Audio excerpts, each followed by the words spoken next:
Shalom, kembali lagi bersama saya Tasya di channel Jessica. Judul renungan kita saat ini Scuba Diver.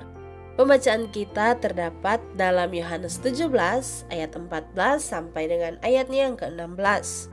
Begini bunyinya, Aku telah memberikan firman-Mu kepada mereka, dan dunia membenci mereka. Karena mereka bukan dari dunia, sama seperti Aku bukan dari dunia. Aku tidak meminta supaya Engkau mengambil mereka dari dunia, tetapi supaya Engkau melindungi mereka daripada yang jahat. Mereka bukan dari dunia, sama seperti Aku bukan dari dunia. Ayat nats kita terdapat dalam Yohanes 17 ayatnya yang ke-16. Mereka bukan dari dunia, sama seperti Aku bukan dari dunia. Pernah melakukan scuba diving atau selam scuba? Atau minimal sudah pernah lihat? Yang melakukan aktivitas ini biasanya disebut scuba diver. Biasanya akan memakai alat bantu pernapasan selama melakukan aktivitas menyelam. Istilah scuba sendiri sebenarnya lahir dari singkatan, yaitu Self-Contained Underwater Breathing Apparatus, atau perangkat bernafas bawah air yang berdiri sendiri. Dengan kata lain, seorang scuba diver membawa serta lingkungan hidupnya saat menyelam di dalam air. Ia beraktivitas di bawah air, tapi ia tetap bernafas seperti biasa, seperti saat ia berada di daratan. Yesus lahir di bumi. Meski demikian, ia bukanlah warga bumi. Ia adalah warga kerajaan Allah. Bahkan, ia adalah anak Allah sendiri. Karena itu, sebagai anak-anaknya, kita pun punya posisi yang sama.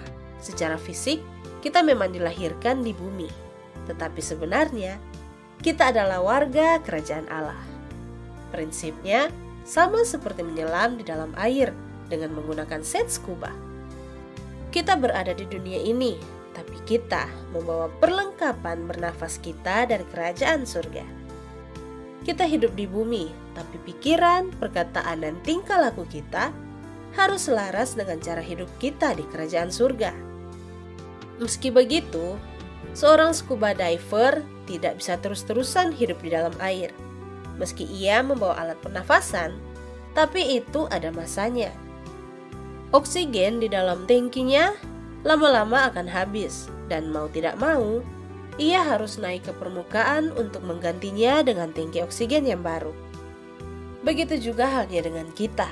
Selama kita hidup di dunia, kita juga perlu rutin naik ke permukaan untuk mengambil nafas. Ya, kita perlu mengisi ulang tangki oksigen kita agar kita dapat bertahan hidup selama beraktivitas di bumi. Bagaimana caranya? Sederhana, yakni dengan cara menghadap Tuhan, berkomunikasi dan membangun hubungan yang erat dengannya. Beberapa di antara kita mungkin menganggap jawaban itu klise. Tapi hal itulah yang memang akan membantu kita untuk tetap dapat hidup selama kita ada di dunia ini. Yesus yang adalah anak Allah saja menghadap Bapanya secara rutin. Masakan kita justru melalaikannya? Ingat, aktivitas itu adalah nafas hidup kita. Teman-teman, berdoa dan berkomunikasi dengan Tuhan adalah nafas hidup kita di dunia ini. Amin. Terima kasih teman-teman sudah mendengarkan renungan ini. Bantu support channel ini dengan like, share, dan komen video ini. Dan yang belum subscribe, jangan lupa subscribe ya. Nyalakan lonceng notifikasinya untuk mendapatkan info terbaru dari channel ini. Terima kasih, Tuhan Yesus memberkati.